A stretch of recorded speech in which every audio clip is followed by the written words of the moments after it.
बच्चों, चलिए आज हम एक आदर्श राजा की कहानी सुनते हैं।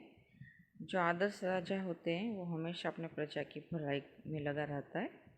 वह स्वयं राज्य में घूमता है और लोगों से मिलता है। प्रजा के दुख दूर करने के लिए वह सदा तैयार रहता है।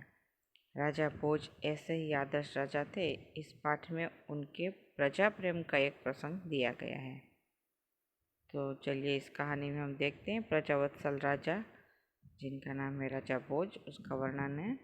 और राजा प्रजा की कठिनाइयों में हमेशा उसकी मदद के लिए तत्पर रहता है, यह बात इस कहानी के माध्यम से हमें कही गई है। तो इस कहानी का यानी पाठ का नाम है राजा का हिस्सा। राजा भोज बड़े प्रजावत्सल थे। वे स्वयं राज्य में घूम घूम कर प्रजा की कठिनाइयों को देखा करते थे और उन्हें यथासंभव दूर किया करते थे।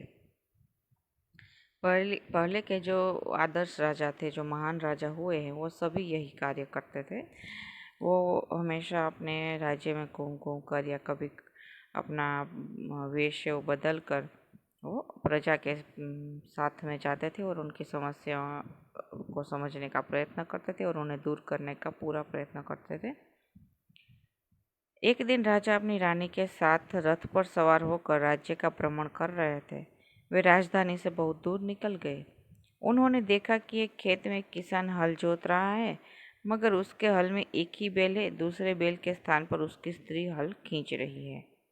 अभी देखिए, राजा भोज और उनकी रानी जैसे ही राज्य में भ्रमण कर रहे थे तो काफ़ी दूर निकल गए अपनी राजधानी से, और उन्होंने एक दूर दराज के गांव में देखा कि एक जो किसान है वो हल चला रहा है, लेकिन हल में जो एक जगह बैल है और दूसरी जगह उसकी स्त्री यानी उसकी पत्नी जुती हुई है, और वह किसान है वो खेती कर रहा है, हल चला रहा है।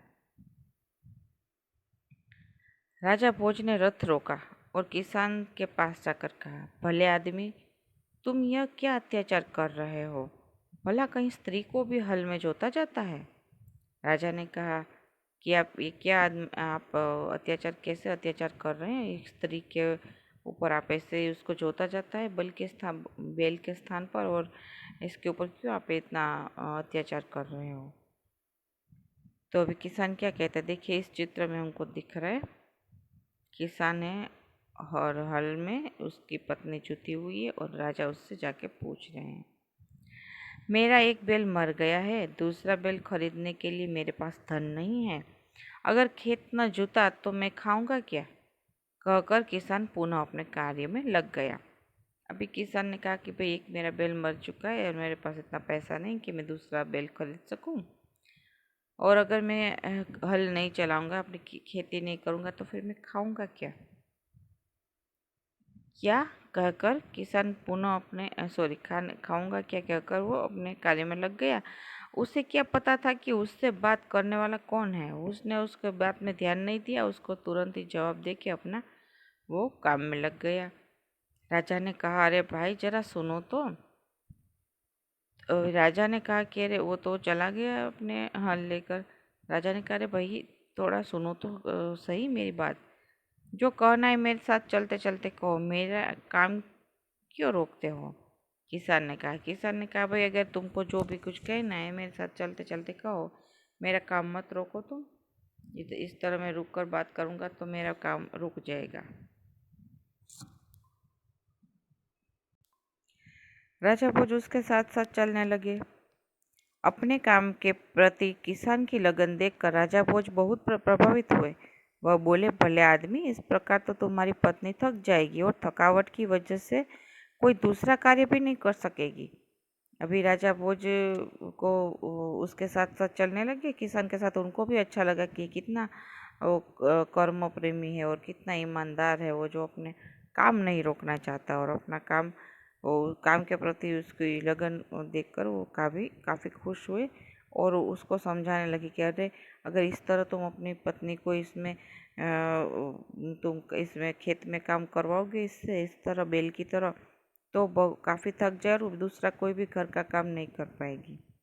किसान बोला, तो फिर तुम ही बताओ मैं क्या करूं?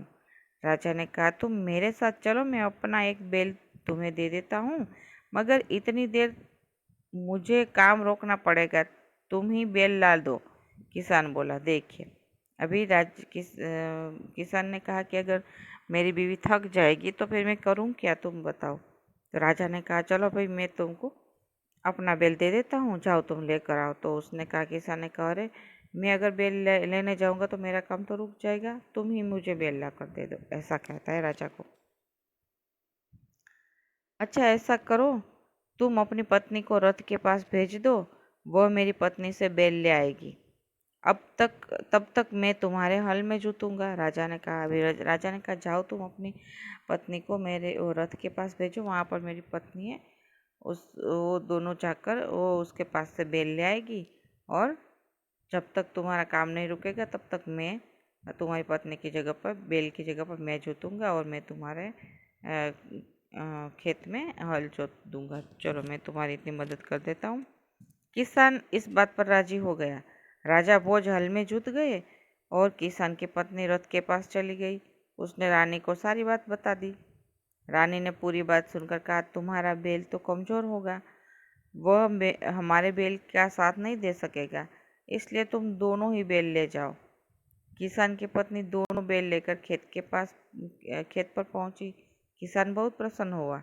राजा भोज ने कहा, अगर कभी कोई दिक्कत हो तो मेरे पास आना। कहकर राजा भोज ने उसे अपना परिचय दिया तो किसान बहुत शर्मिंदा हुआ। देखिए, अभी फिर जैसे ही किसान की पत्नी जाती है वहाँ पर रानी के पास और रथ के पास जाती है, तो उसने कहा कि मुझे राजा ने, वो जो आए हैं, उन्होंने, आपके पति ने मुझे कहा है कि भाई एक बैल तुम वहाँ से ले आओ मेरी पत्नी के पास से। तो मैं बैल लेने आई हूँ, और तब तक वहाँ पर वो है जूते हैं मेरी जगह पे। तो उस सारी बात उन्हें बता दी। तो रानी ने कहा कि अरे भाई, तुम्हारा बैल है वो तो बहुत कमज़ोर होगा, और मेरा जो बैल है उसका साथ वो तुम्हारा कमज़ोर बैल नहीं दे पाएगा, इसलिए ऐसा करो तुम दोनों बैल ले जाओ। तो जो किसान की पत्नी दोनों बैल लेकर आती है खेत में, तो किसान काफ़ी खुश हो जाता है। फिर राजा ने बताया कि तुम्हें कुछ भी मुसीबत हो, कोई भी परेशानी हो तो मेरे पास आना, मैं यहाँ का राजा हूँ, मेरा नाम है राजा भोज। जैसे उन्होंने अपना परिचय दिया तो किसान वो शर्मिंदा हो गया कि अरे मैंने तो राजा से काम करवाया खेत में। काफ़ी शर्मिंदा, और जिस तरह से उसने बात की थी राजा से, तो उससे वो काफ़ी शर्मिंदा हुआ। देखिए फिर किसान के ये जो पूरी फसल है कैसी लहलहा रही है। आधी है वो चमक रही है, और आधी है वो देखो उसमें चमक नहीं है, लेकिन उसकी फसल अच्छी हुई है। तो ये चमक का क्या कारण है, चलिए आगे देखते हैं। राजा से बार बार क्षमा मांगी। अभी किसान है वो काफ़ी अपने व्यवहार से काफ़ी शर्मिंदा था, तो उसने बार बार क्षमा मांगी राजा से। राजा प्रसन्न होकर वापस चल दिए। उस बार उस किसान के खेत में बहुत अच्छी फसल हुई। उसके आश्चर्य का ठिकाना न रहा जब उसने देखा कि खेत के जितने हिस्से को राजा भोज ने जोता था उसमें मोती उगे थे, बाकी के हिस्से में उम्दा किस्म के गेहूं उगे थे। किसान बहुत प्रसन्न हुआ। देखिए, अभी जैसे ही राजा प्रसन्न होकर वो फिर चले गए, और किसान के खेत में फसल भी बहुत अच्छी हुई। लेकिन उसके आश्चर्य का ठिकाना तब नहीं रहा जब उसने देखा कि जितने खेत में राजा ने खेत जोता था उसमें उतने हिस्से में तो मोती उगाए थे, और बाकी के हिस्से में अच्छी किस्म के गेहूं उगे थे। तो किसान तो काफ़ी खुश हो गया, प्रसन्न हो गया।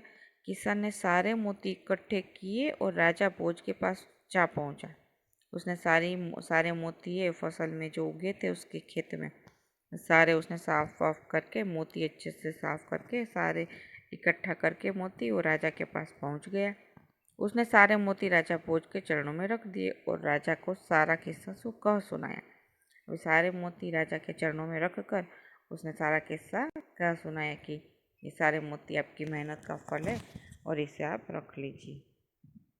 राजा ने कहा, ये मोती तुम्हारे खेत में उगे, इन पर तुम्हारा हक है, इन्हें तुम ही अपने अधिकार में रखो।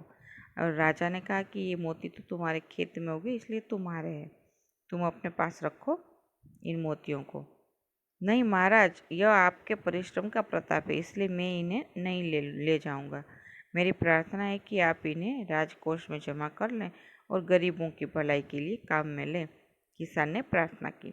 किसान ने कहा, नहीं महाराज, मैं नहीं ले जाऊंगा, ये तो आपके परिश्रम का फल है और इन इन पर आपका ही अधिकार है, तो आप इसे राजकोष में जमा करवा दें। आप और जब भी इसको गरीबों के कुछ काम के लिए, भलाई के काम में इसे ले लीजिएगा। इसने प्रार्थना की किसान ने। किसान की बात सुनकर राजा बहुत प्रसन्न हुए और उन्होंने मोती स्वीकार कर लिए। जैसे ही किसान ने प्रार्थना की कि आप रख लीजिए इस तरह गरीबों की मदद के लिए, तो राजा काफ़ी प्रसन्न हुए और उन्होंने मोती रख ली। देखिए, बहुत ही अच्छी कहानी थी राजा भोज की।